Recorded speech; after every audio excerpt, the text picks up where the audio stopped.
Assalamualaikum warahmatullahi wabarakatuh. Waalaikumsalam warahmatullahi wabarakatuh.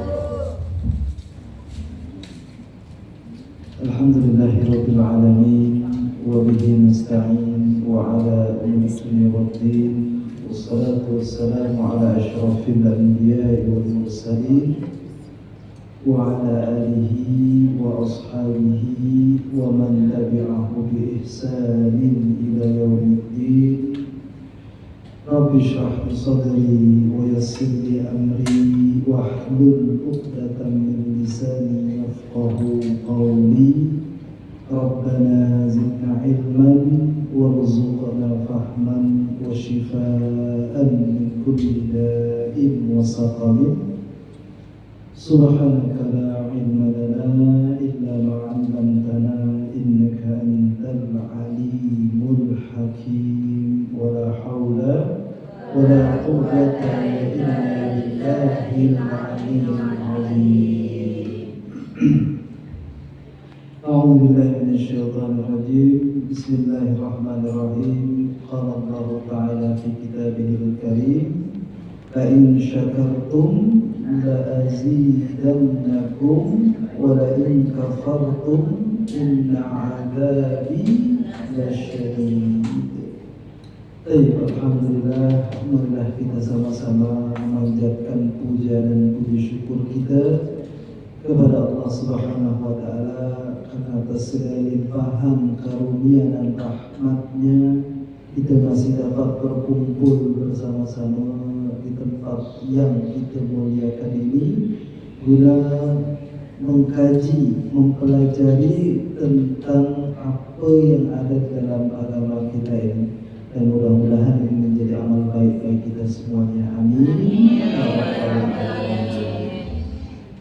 Salawat dan salam kita sampaikan kepada baginda kita Nabi besar Muhammad sallallahu alaihi wasallam, sebaik-baik manusia yang Allah utus ke muka bumi ini, dengan menjadi suri tauladan bagi kita semuanya, serta yang kita harapkan syafaatnya, dan semoga kita semua husnul khatimah dalam keadaan iman dan Islam, sehingga mendapatkan syafaat kubra daripada Nabi besar Muhammad sallallahu alaihi wasallam.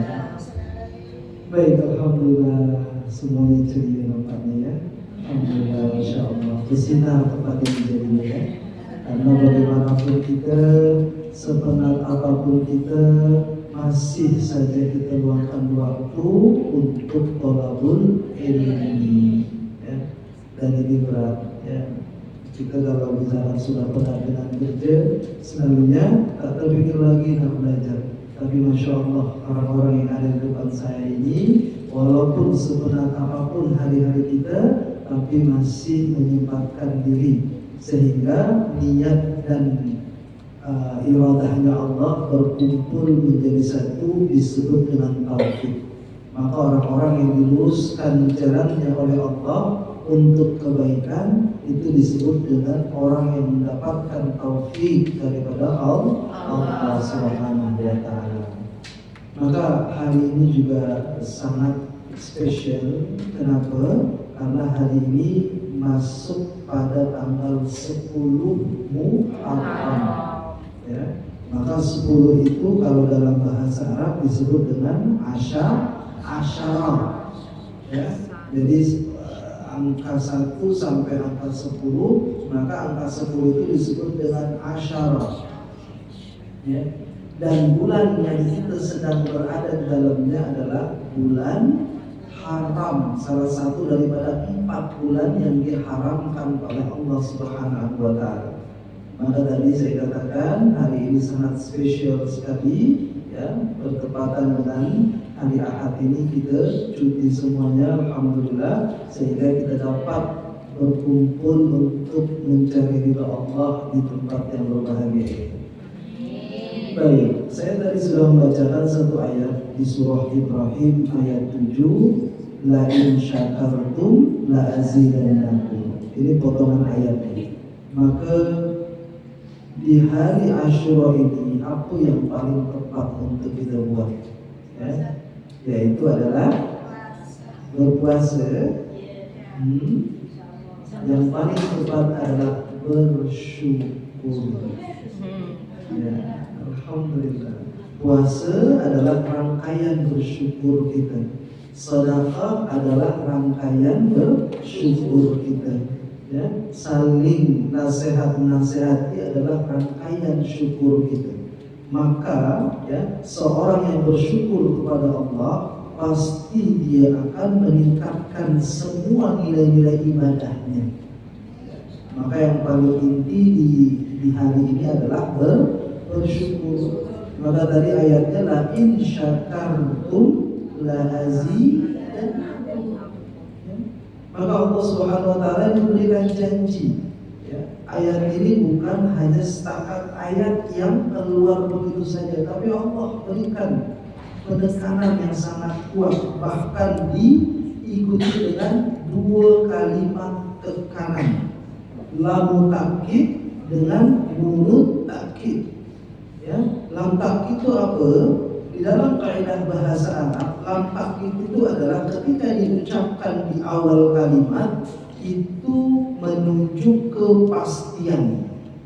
Ya, pasti. Maka ayatnya adalah la in syakartum. Lalu ditambah lagi oleh Allah dengan kalimat in.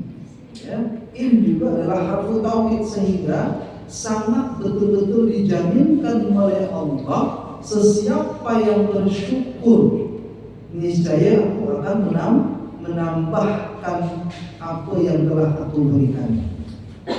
Maka orang yang memulakan hari ini dengan bersyukur, baik dia memulakan syukurnya dengan sholat yang baik, sama ada dia syukurnya dengan puasa pada hari ini, sama ada dia dengan bersedekahnya hari ini terhadap sesama kita.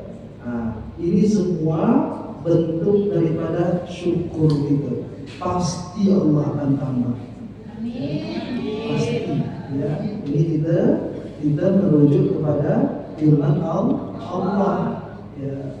Maka ini yang ingin kita sampaikan di dalam bulan Asyura ini. Lalu bagaimana kita mengetahui ini adalah bulan Asyura? Ya. Apa yang menjadi ayat Allah sehingga kita tahu bahwasanya hari ini adalah bulan Muharram dan tanggal 10.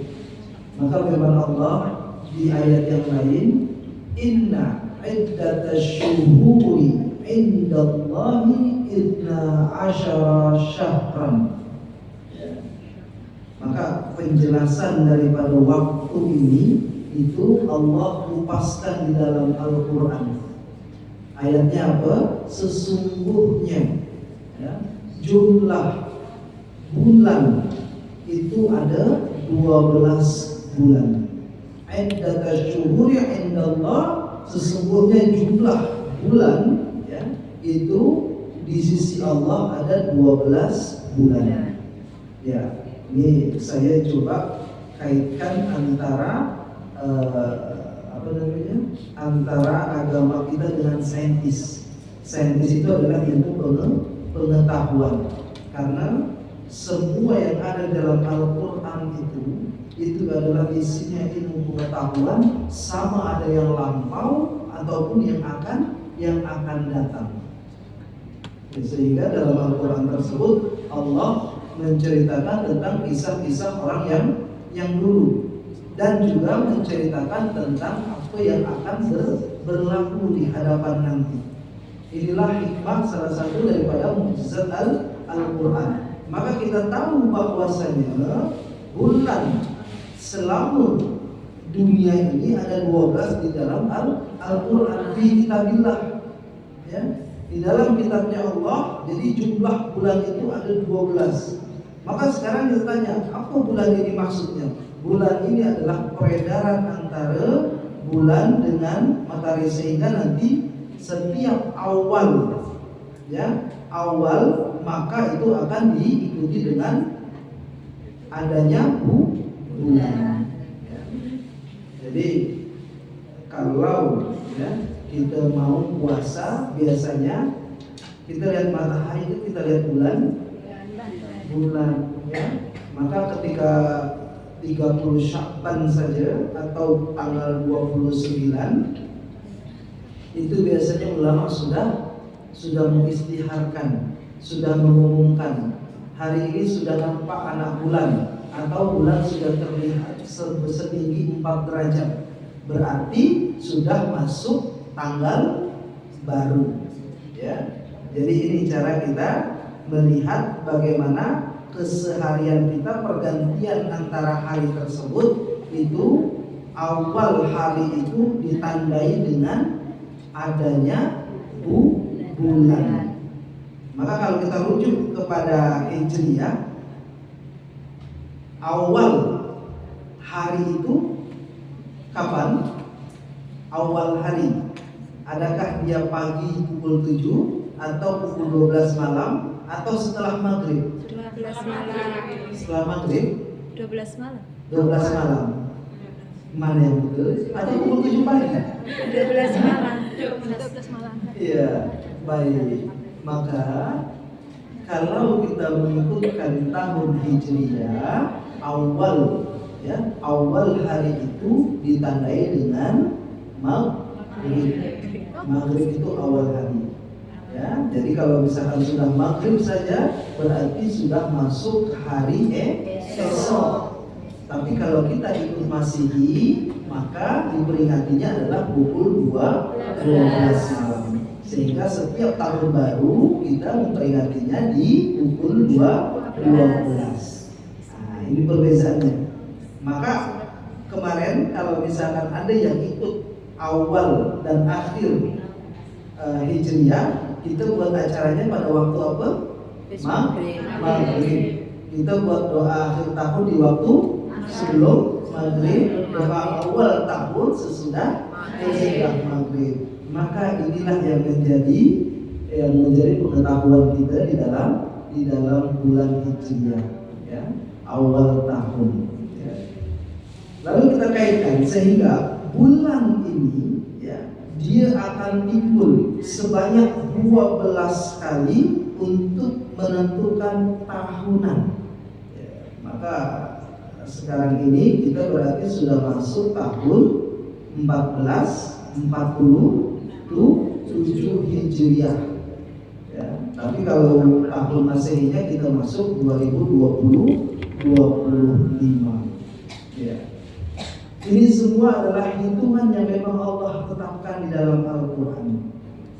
Maka hitungan bulan, ya, itu sama-sama 12, baik Hijriyah maupun Masehi. Kalau Hijriyah itu awal bulan awal tahun dimulakan dengan bulan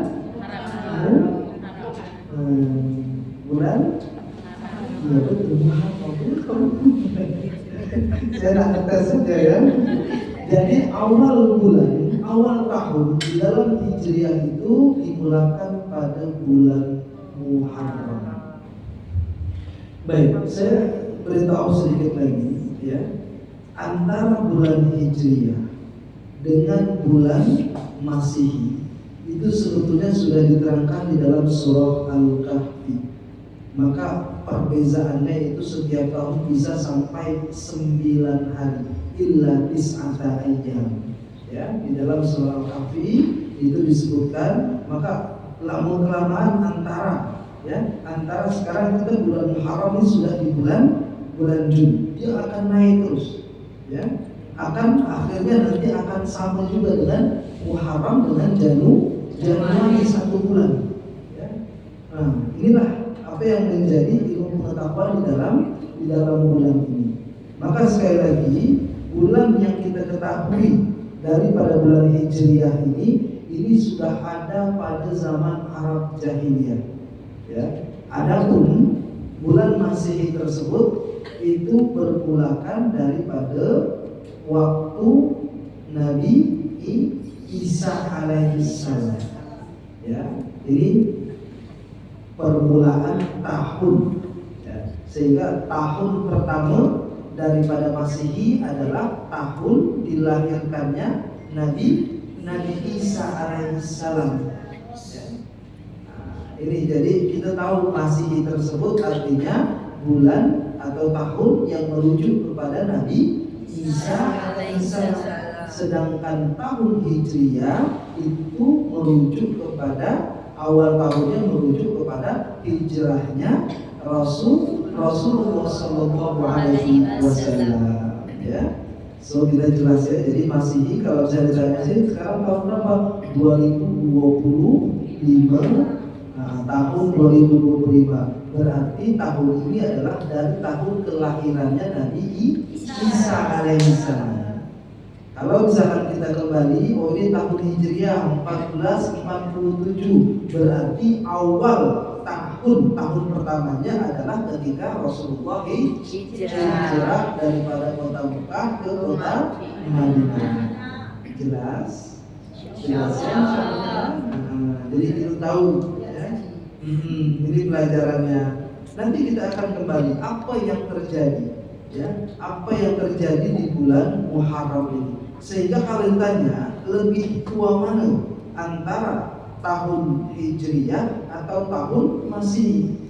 Kalau nama-nama daripada bulan tersebut lebih tua tahun Hijriah. Jadi Muharram, ya, habis itu Safar, Jumadil Awal, Jumadil Akhir, ya, dan seterusnya sampai Ramadan, sampai akhir tahun tersebut itu sudah dikenal oleh Arab semenjak dahulu. Maka ada sedikitnya 10 peristiwa yang berlaku di bulan Muharram. Ya, karena apa? Nanti ini akan menyangkut dengan apa yang kita kerjakan di bulan Muharram ini. Selain syukur, ya. Jadi pada intinya yang paling utama sekali adalah kita dituntut untuk bersyukur. Dari syukur itulah nanti kita akan melakukan ibadah-ibadah yang diperintahkan oleh Allah Subhanahu wa taala. Baik, ya. So, dalam bulan Muharram ini, ya, ada sedikitnya 10 peristiwa yang pernah berlaku. Yang pertama adalah ketika taubatnya Nabi Adam diterima oleh Allah Subhanahu wa taala. Jadi kalau saya pakai kacamata jauh saya tak terlalu nampak jelas. Kalau dekat baru. Ya, kenapa? Karena depan saya ini Masya Allah cantik-cantik semuanya. Kalau saya begini terang lihatnya ya, maka saya tutup dikit ya. Baik. Yang pertama adalah kejadian yang paling utama yang berlaku di bulan Muharram adalah ketika Allah Subhanahu wa taala menerima taubatnya Nabi Adam alaihissalam. Apa yang berlaku kepada Nabi Adam? Maka ayatnya kita kembali pada surah Al-Baqarah. A'udzubillahi minasyaitonir rajim. Wa idz qala rabbuka lil malaikati inni ja'ilun fil ardi khalifah. Ya, maka malaikat bertanya, qalu ataj'alu fiha man yufsidu fiha wa yasfiku dima? Maka Allah mengatakan inni a'lamu ma la ta'lamun. Maka Allah Subhanahu wa taala ketika hendak menciptakan Nabi Adam, ya, itu menyampaikannya dulu kepada seluruh makhluknya, seluruh penghuni langit dan bumi, termasuk semua malaikat diberitahu. Ya. Untuk apa? Allah nak meletakkan satu pemimpin di muka bumi ini. Maka pada awalnya Nabi Adam alaihissalam ketika diciptakan oleh Allah itu berada di mana? Ada yang tahu Allah di mana?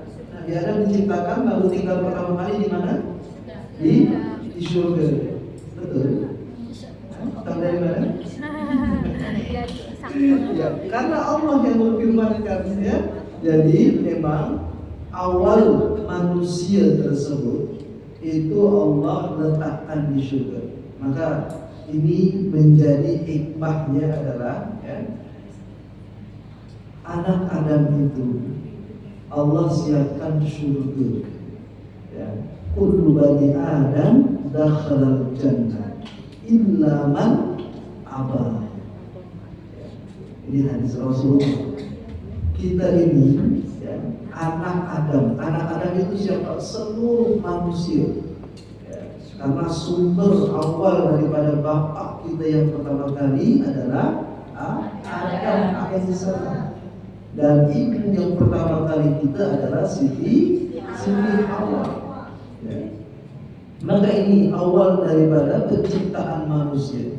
Ketika Allah Subhanahu wa taala menciptakan Nabi Adam dengan bersendirian, Nabi Adam seakan-akan kurang lengkap. Sehingga Allah menciptakan Siti Hawa untuk menjadi pasangannya. Sehingga ketika Nabi Adam dengan Siti Hawa itu sudah dinikahkan oleh Allah Subhanahu wa taala, lalu mereka hidup di surga. Maka inilah tanda awal bahwasanya kita ini sebenarnya diciptakan oleh Allah untuk ditarik kembali ke surga. Maka Rasulullah mengatakan kullu bani Adam dakhalal jannah. Semua anak Adam itu akan kembali ke surga illa man aba, kecuali mereka yang tidak mau. Siapa yang tidak mau? Mereka yang kufur kepada Allah, mereka yang maksiat kepada Allah. Inilah yang dikatakan mereka tidak mau. Ya. Padahal Allah sudah menyiapkan, bahkan Allah menjelaskan tajri min tahtihal anharu khalidina fiha.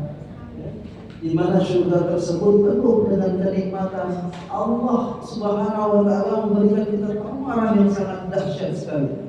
Ya, Inna Allah ashtara min anfusikum. Ya, Allah memberikan satu penawaran yang sangat dahsyat untuk diganti semua apa yang ada di dunia ini dengan surga yang kekal selama-lamanya. Ya. Maka yang pertama sekali adalah kita lihat bahwa kita ini penghuni surga. Ya, jangan sampai masuk dalam golongan yang tidak mau. Mereka adalah orang yang kafir dan orang yang maksiat kepada Allah. Ya, kalau orang itu mengikut fitrahnya, mengikut hatinya, mengikut dhamirnya, niscaya dia akan taat kepada Allah. Ya. Tetapi manusia ini juga ya disiapkan musuh oleh Allah. Ya. Inna syaitana aduwwun mubin. Ya. Jadi syaitan itu Allah ciptakan sebagai musuh kita yang nyata. Ya. Maka syaitan ini adalah sifat. Ya. Ingat, syaitan ini adalah sifat bagi orang-orang yang mengingkari Allah. Ya. Maka kalau misalkan selama ini yang kita tahu syaitan itu apa?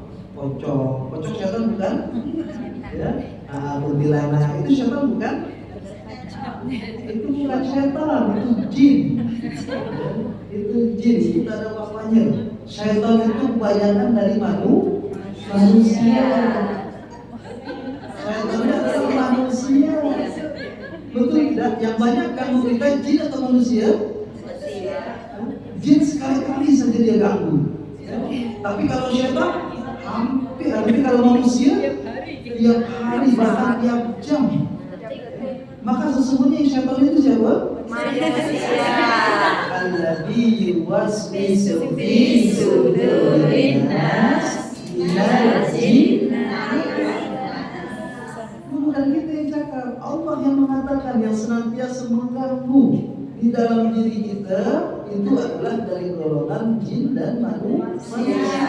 Dan jin tidak mengganggu manusia pada hakikatnya. Mereka tak mengganggu, mereka hanya merayu saja. Ya, ayolah berteman dengan saya, ayo berteman dengan saya. Ya, sehingga manusia yang terlalai, terlena ikut mengikut daripada rayuan gombal jin. Setannya nanti ada ya. Maka semua sifat yang mengingkari kepada Allah itulah syaitan.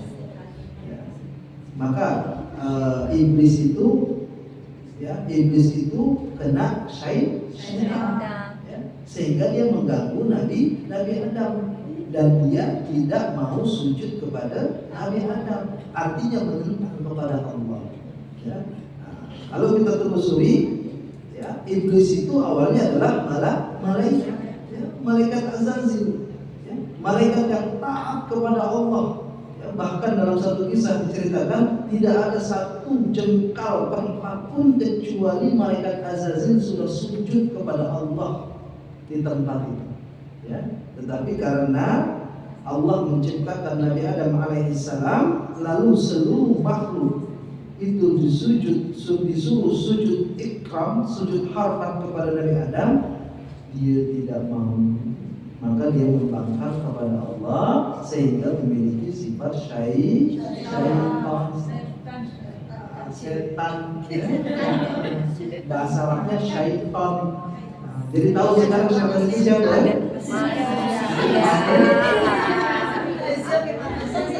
Siapa?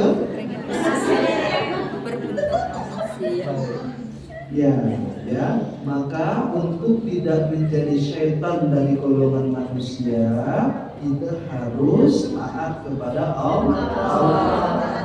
Subhanahu wa ta'ala. Ini cara kita. Kalau orang yang senantiasa kufur kepada Allah, menentang kepada Allah, maaf, ya, itu bagian daripada sifat syaitan. Jadi yang mengganggu yang paling banyak kita lihat syaitan itu sebetulnya dari saudara-saudara kita. Tapi di sini tidak ada, insyaallah. Di sini baik semuanya. Di sini tidak ada syaitan. Kalau ada syaitannya tak mungkin sampai di kelas ini, ya. Ya, mungkin sampai 2 adalah sedikit, ya.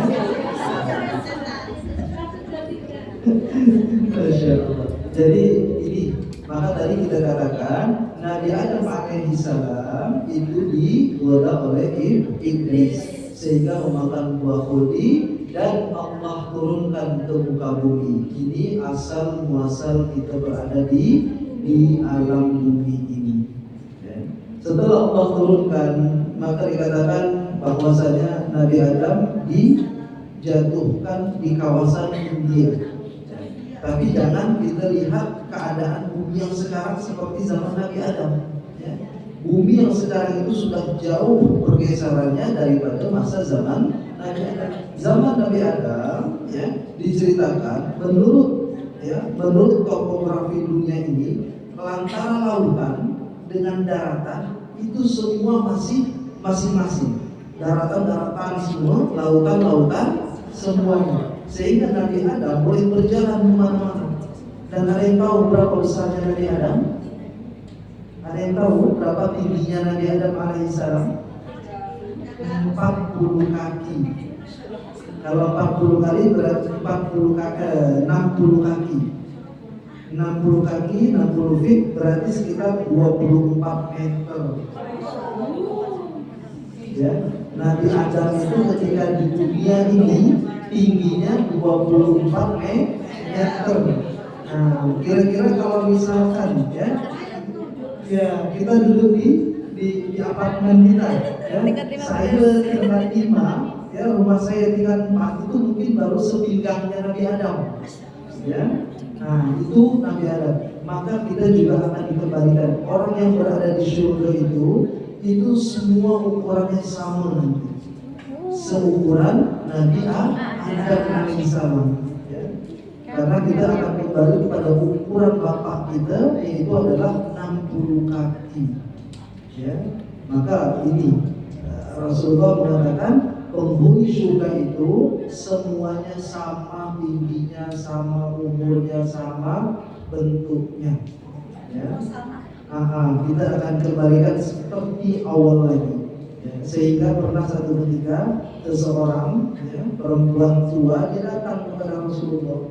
Ya Rasulullah, bagaimana nasibku nanti di akhirat kalau aku sudah tua begini? Maka inilah yang dijelaskan oleh Rasulullah. Walaupun dia sudah tua di dunia, kalau dia masuk surga, dia akan kembali cantik muda kembali di surga nanti. Dan manusia itu semuanya akan menjadi penghulu bidadari. Bukan bidadari, ya. Bidadari sudah Allah ciptakan di sana, ya. Tetapi jadi penghulu bidadari yang perempuan, ya. Masya Allah, ya. Gimana kalau bidadari cantiknya? Penghulu lebih cantik. Maka yang mempercantik kita adalah amal kita. Ya. Maka peristiwa yang pertama di bulan Muharram ini adalah Allah menerima taubatnya Nabi Adam. Bagaimana Nabi Adam meminta taubatnya? Nabi Adam berpuasa selama 2 bulan penuh. Ya. Setelah beliau menyadari akan kesalahannya, lupa akan apa yang diperintahkan oleh Allah, janganlah engkau dekati pokok ini. Ya. Tetapi karena Nabi Adam alaihissalam diajak oleh Siti Hawa sehingga digoda oleh iblis saat itu untuk memakan buah huldi, maka Nabi Adam memakan buah huldi. Ketika mereka sudah memakan, baru Allah Subhanahu wa taala mengatakan ihbitu. Ya, turun kalian semuanya, kata Allah. Ya. Maka iblis juga turun ke muka bumi, tidak boleh di surga lagi. Begitu juga dengan manusia. Ya. Maka ketika Nabi Adam alaihissalam melakukan pertobatan, turunlah ayatnya fatalaqqa Adamu min rabbihi kalimatin fataba alaihi. Ya. Maka inilah sejarah yang pertama yang berlaku di bulan Muharram, sehingga bersyukur Nabi Adam alaihissalam. Ya. Bersyukur karena apa? Karena diberikan taubat oleh Allah Subhanahu wa taala. Peristiwa besar yang kedua yang berlaku ya pada bulan Muharram ini adalah ketika Nabi Musa alaihissalam dengan Bani Israel itu diselamatkan oleh Allah daripada kejaran Fir'aun. Ya. Jadi sejarahnya adalah ketika Nabi Musa alaihissalam beserta dengan Bani Israel itu dikejar oleh Fir'aun dan pasukannya, maka Nabi Musa membawa Bani Israel itu ke Laut Merah. Ke Laut Merah, ketika sudah sampai di tepi laut, sedangkan Fir'aun masih mengejar, maka pada peristiwa itu berlaku pada hari ini, pada 10 Muharram. Ya. Maka ini sebetulnya menjadi satu sejarah bagi orang-orang pengikut Nabi Musa alaihissalam. Kenapa demikian? Karena Allah menyelamatkan mereka daripada kejaran Fir'aun. Maka asal muasal puasa Asyura tersebut ketika Rasulullah Sallallahu Alaihi Wasallam berada di Madinah. Ya, jadi kita paham di Mekah itu orang Yahudi sedikit sekali, bahkan tidak ada. Ya, orang Yahudi itu banyak di Madinah. Ya. Nah, tapi jangan kita pikirkan Yahudi Israel, tidak ya. Ini Yahudi yang betul-betul ahlul kitab, yang mengikut kepada Nabi Musa alaihissalam, yang mereka betul-betul menyembah kepada Allah. Jadi sebelum Islam diturunkan, ya, agama yang memang diturunkan oleh Allah, termasuk salah satunya adalah agama Yahudi dengan agama Kristen. Ya. Ini semua bersumber daripada ahlul kitab. Ya. Orang Yahudi ahlul kitabnya adalah Taurat, sedangkan orang Nasrani adalah Injil. Nah, ini kitab yang memang Allah turunkan dan memang masih terjaga sampai diinhirafkan. Diinhirafkan artinya adalah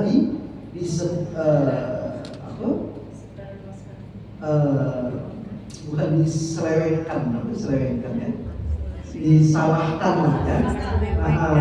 Disalahkan ya, atau ditukar-tukar. Nah, maka kita katakan bahwasanya alladzina amanu wa amilus sholihat itu tidak hanya kepada umat Islam saja, kepada pengikutnya Nabi Nuh, pengikutnya Nabi Musa, pengikutnya Nabi Isa, yang mereka masih beriman kepada Allah dan mengikut nabinya, mereka juga dalam kategori orang-orang yang beriman sama seperti kita. Ya. Maka tadi kita katakan bahwasanya peristiwa yang kedua adalah ketika Nabi Musa alaihissalam selamat dengan Bani Israel dari kejaran Fir'aun. Maka terjadilah puasa Nabi Musa alaihissalam dengan syukurnya, ya, beliau sangat bersyukur sehingga pada hari ini menjadi puasanya orang Yahudi. Ya.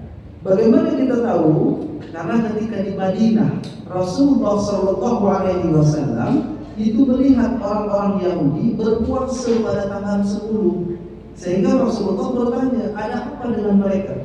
Mengapa mereka berpuasa pada hari ini? Barulah diceritakan bahwasanya pada hari ini Nabi Musa alaihissalam dengan Bani Israel itu terlepas daripada kejaran Fir'aun, dan Fir'aun juga ditenggelamkan pada hari ini. Ya, Fir'aun ditenggelamkan pada 10 Muharram. Maka apa yang dikatakan oleh Rasulullah? Ya, Rasulullah mengatakan fa'ana ahaqqu minhum. Ya, jadi kalau misalkan Nabi Musa alaihissalam bersyukur dengan berpuasa pada hari ini, Rasulullah mengatakan saya lebih berhak karena Musa adalah saudara saya. Ya, ini maka sejarah puasa Asyura. Tetapi Rasulullah mengatakan janganlah kita sampai menyamai orang Yahudi. Maka untuk sunnah puasa Asyura itu diikuti dengan 1 hari selepasnya. Ya. Sehingga yang umum dikenal di dalam agama kita adalah puasa Tasu'a dengan puasa Asyura 9 dan 10. Tapi kalau tak buat 9 macam mana Ustaz? 10-nya buat, berarti dibuat 10 dengan 11. Ya. Jadi inti bulan Muharram ini bukan hanya puasa. Ya. Taubat juga masuk di peristiwanya Nabi Adam alaihissalam, dan yang kedua puasa ini adalah di peristiwanya Nabi Musa alaihissalam. Maka Masya Allah sekali lagi. Oke, jelas ini ya. Tapi pada intinya semuanya adalah kesyukuran di bulan Muharram itu. Ya. Maka yang ketiga adalah bahwasanya Nabi Nuh alaihissalam, ya, Nabi Nuh alaihissalam, kita tahu Nabi Nuh ini adalah Nabi yang paling panjang umurnya. Ada yang tahu berapa tahun? 1100 tahun. 1100 tahun dan berdakwah selama 900 tahun. Dari berdakwah selama 900 tahun itu hanya ada 40 orang saja yang mau ikut. Ya. Bayangkan lamanya, ya, dakwah ratusan tahun, tapi yang percaya cuma 40. Bahkan anaknya sendiri juga tak percaya, karena tak percaya kepada bapaknya Nabi Nuh alaihissalam. Sehingga Nabi Nuh sempat, ya, rasa kecewa, marah, meminta kepada Allah, ya Allah, la tadar fil ardi, jangan kau tinggalkan di atas muka bumi daripada orang-orang kafir. Makanya ketika Nabi Nuh alaihissalam diperintahkan oleh Allah Subhanahu wa taala untuk membuat sebuah bahtera, ya, semua orang menganggap Nabi Nuh itu sudah gila. Kenapa? Kalau buat bahteranya di tepi pantai, ya, atau dekat sungai, ini dapat dilogikkan, ini dapat diakalkan. Tapi Nabi Nuh buat bahtera sebesar-besarnya itu di atas gunung. Kira-kira kalau ada orang buat perahu saja di atas gunung, kita pandang dia apa? Gila, ya. Ini orang macam mana turunkannya, ya? Iya, itulah keadaan saat itu. Maka sebetulnya saya kadang-kadang berpikir, ya Allah, alhamdulillah terlahir pada yang sudah enak ini. Kalau kita terlahir di zaman awal-awal Nabi, ya, mungkin kita belum beriman saat itu. Ya, boleh jadi kita menjadi penyokongnya Abu Jahal. Ya. Karena apa? Karena ketika Rasulullah berdakwah sama sekali tidak dengan materi. Sedangkan Abu Jahal, Abu Lahab, mereka adalah orang yang kaya raya, mereka adalah bangsawan, mereka yang bisa memberikan segalanya. Rasulullah tidak bisa. Maka betul-betul sangat menakutkan. Kita syukur lagi sekali lagi kita sudah dilahirkan pada masa yang terang seperti ini. Kalau di awal perjuangan sungguh berat, ya. Dan banyak sekali kendala-kendala yang memang tidak masuk di dalam akal pikiran kita. Kalau misalkan ada orang mengatakan sekarang dia dari Saudi ke Baitul Maqdis hanya 1 malam, ya. Pada masa itu mesti Rasulullah dianggap gila. Tidak mungkin orang berjalan, padahal pada masa itu yang ada transportasi hanyalah unta dengan kuda saja. Dan perjalanan menggunakan kuda dengan unta itu memakan masa sampai 3 bulan untuk pulang pergi. Maka Rasulullah menceritakan kisah Isra Mi'raj kepada Bani Quraisy. Ya, saya semalam pergi ke Baitul Maqdis, ya, sehingga Abu Lahab, Abu Jahal, ya, itu mereka gembira. Kenapa? Karena Muhammad sendiri atau Nabi Muhammad SAW sudah menjadi gila katanya. Maka ini yang berlaku pada zaman kita ini, sehingga Nabi Nuh alaihissalam ketika membuat sebuah bahtera di atas gunung yang besar, semua orang menertawakan dan menganggap dia sudah gila. Tetapi apa yang berlaku? Allah turunkan banjir bandang yang sebesar-besarnya, air keluar dari laut, air keluar daripada tanah, air keluar daripada langit, semua mengguyur dunia ini sehingga dunia ini habis semuanya. Ya, ingat, maka sekali lagi sebetulnya sejarah manusia itu sudah terputus di Nabi Nuh alaihissalam. Tidak ada lagi manusia kecuali yang mengikut di dalam bahteranya Nabi Nuh alaihissalam. Ya, maka yang ikut itu Nabi, anaknya daripada Nabi Nuh itu ada 4. Kan'an, Syam, Hid dengan Sid, satu lagi, ya. Maka kita sudah menjadi keturunan 3 anaknya Nabi Nuh alaihissalam. Lalu kapan Nabi Nuh selamat daripada banjir bandang itu? Maka itu berlaku pada hari ini, 10 Muharram. Maka dahsyat hari ini, betul ya. Taubatnya Nabi Adam, selamatnya Nabi Musa dengan Bani Israel daripada Fir'aun, selamatnya Nabi Nuh alaihissalam daripada banjir besar, ya.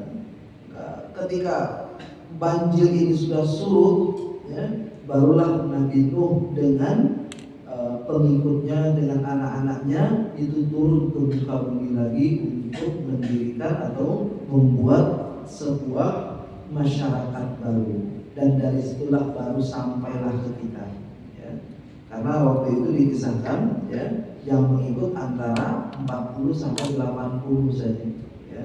Hanya itu manusia yang tersisa di dunia ini, ya. Maka pada zaman itu sangat sedikit sekali, dan kitalah yang menjadi hasil yang sampai sekarang ini.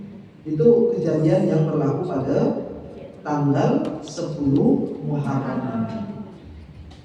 Yang keempat, ya, sejarah Nabi Ibrahim alaihi salam. Apa cobaan terbesar daripada Nabi Ibrahim? Mereka tahu Nabi Ibrahim dibakar oleh Raja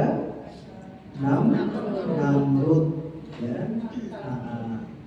Tatkala Nabi Ibrahim alaihissalam, maka Nabi Ibrahim ini, masya Allah, Ibrahim itu adalah Abu Rahim, orang yang memiliki belas kasih, ya. Sehingga dikisahkan dalam satu hadis, anak-anak yang meninggal sebelum masa balik itu mereka di bawah kawasan, di bawah kebudayaan Nabi Ibrahim, ya, Ibrahim alaihissalam.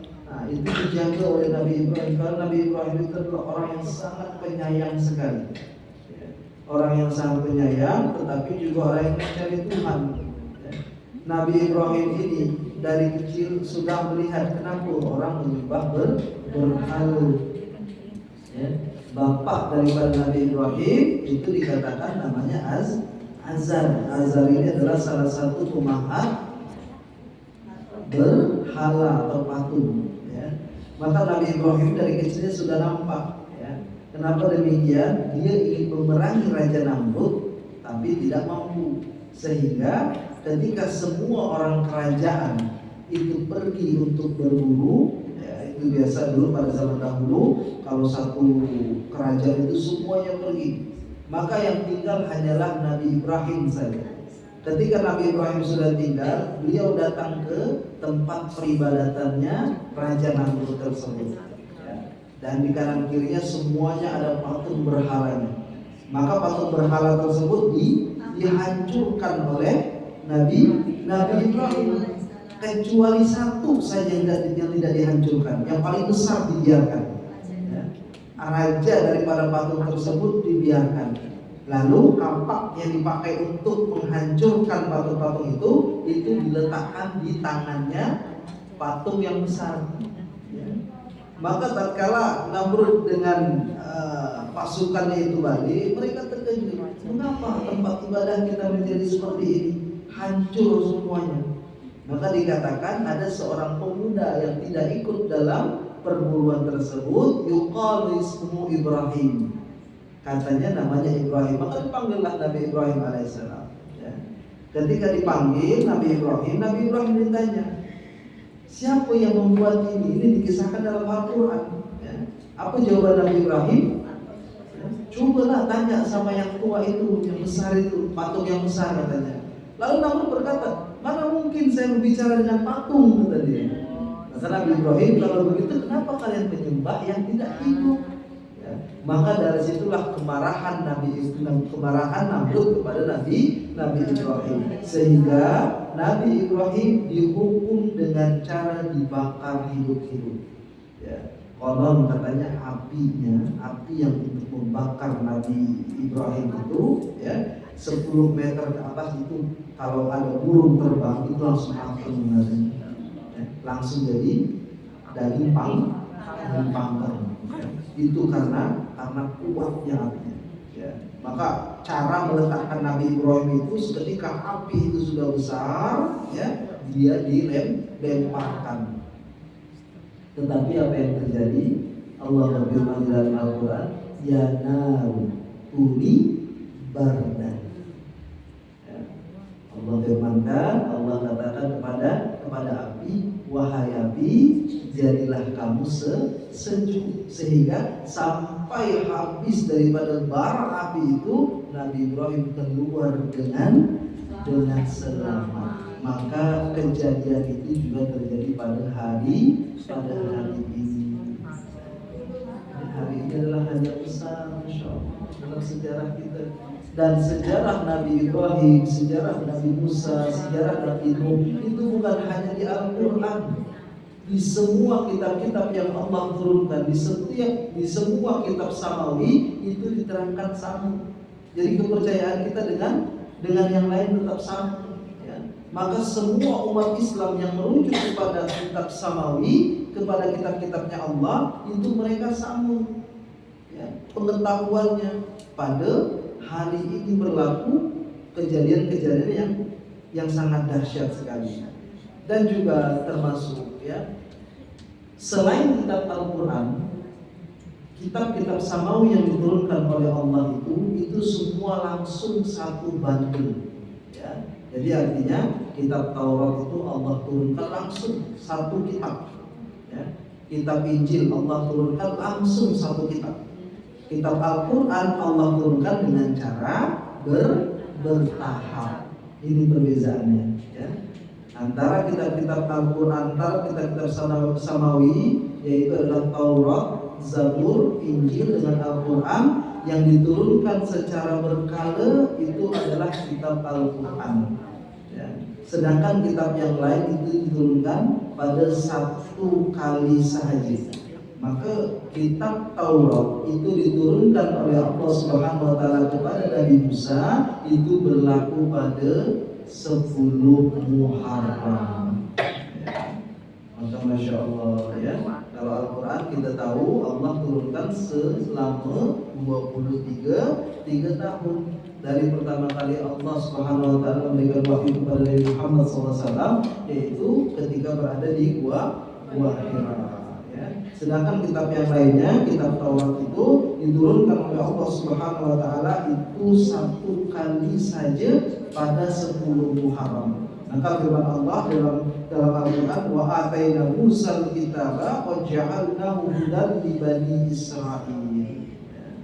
Dan kitab Taurat itu memang dikhususkan untuk Bani Israel. Jadi kalau yang bukan Bani Israel, ya kitabnya nanti akan tertukar kepada kitab Injil, yaitu kepada kitabnya Nabi Isa alaihissalam. Maka untuk menyempurnakan itu, Allah Subhanahu wa taala menurunkan Al-Qur'an kepada Nabi Muhammad sallallahu alaihi wasallam. Dan yang kelima, ya, kita sampai 10 kita ini kan. Yang kelima adalah peristiwa Nabi Yusuf alaihissalam. Ada yang kenal dengan Nabi Yusuf? Ada yang kenal? Oh, dengan cerita ya. Jadi Nabi Yusuf ini adalah anaknya Nabi Yakub, ya, anaknya Nabi Yakub alaihissalam. Nabi Yakub ini adalah anak kepada Nabi Ishak, ya. Nabi Ishak anak kepada Nabi Ibrahim, ya. Maka Ibrahim ini disebut juga dengan Abul Anbiya, bapaknya para nabi. Kenapa demikian? Karena nanti para nabi yang 25 nabi dan rasul tersebut itu hanya bersumber pada 2 nabi, Nabi Ishak dengan Nabi Ismail. Nabi Ishak itu jalurnya nanti kepada Nabi Isa alaihissalam, ya, itu turunannya. Adapun Nabi Ismail nanti jatuhnya kepada Nabi Muhammad sallallahu alaihi wasallam. Maka Nabi Ibrahim disebut juga dengan Abul Anbiya, bapak daripada para nabi dan rasul. Ya. Jadi tadi kita kembali kepada kisah Nabi Yusuf. Nabi Yusuf ini adalah anaknya Nabi Yakub. Nabi Yakub itu, ya, itu punya beberapa anak. Maka salah satunya adalah Nabi Yusuf alaihissalam.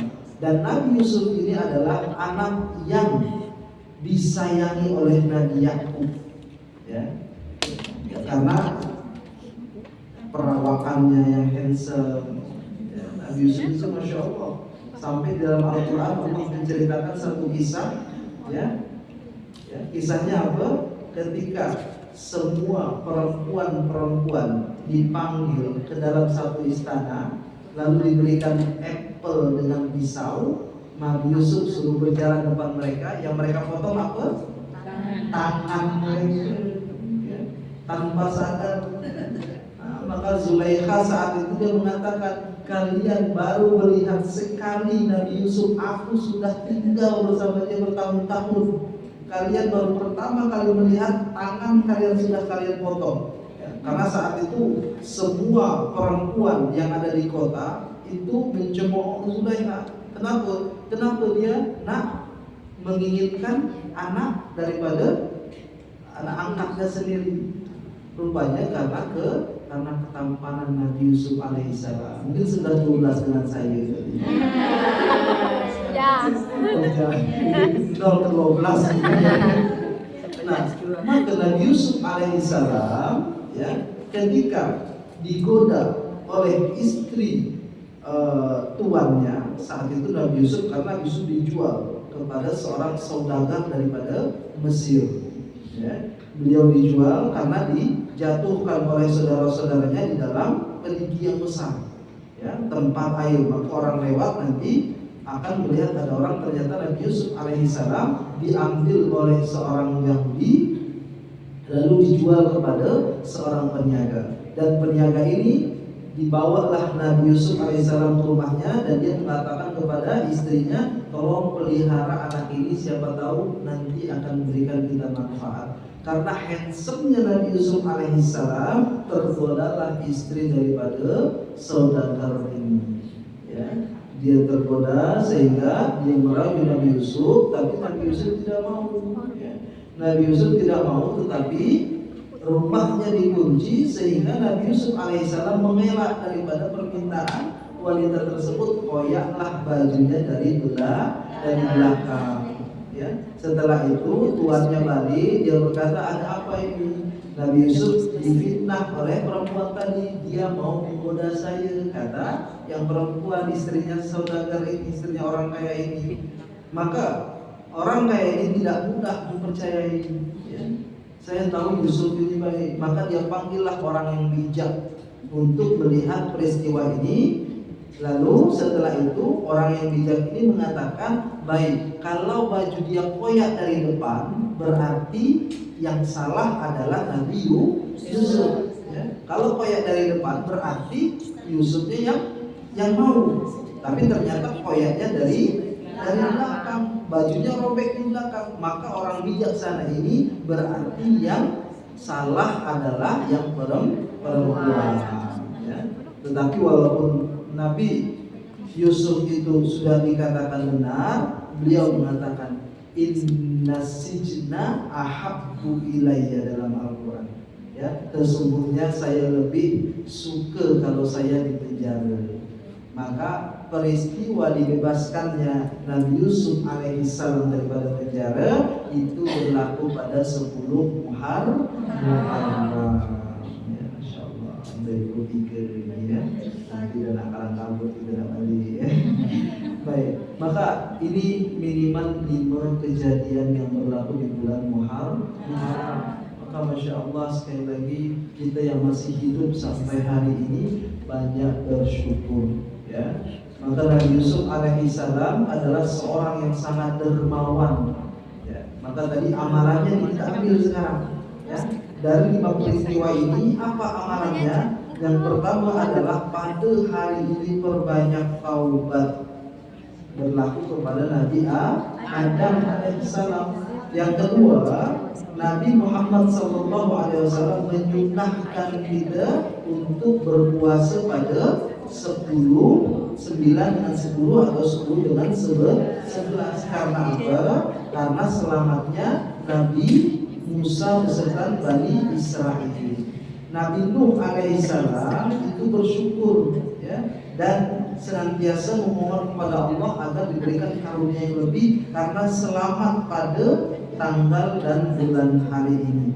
Begitu juga dengan Nabi Ibrahim ya. Nabi Ibrahim adalah orang yang penyayang ya. Maka hari ini juga harusnya kita saling sayang menyayangi ya, saling sayang menyayangi siapa ya. Siapa yang jauh telepon ya.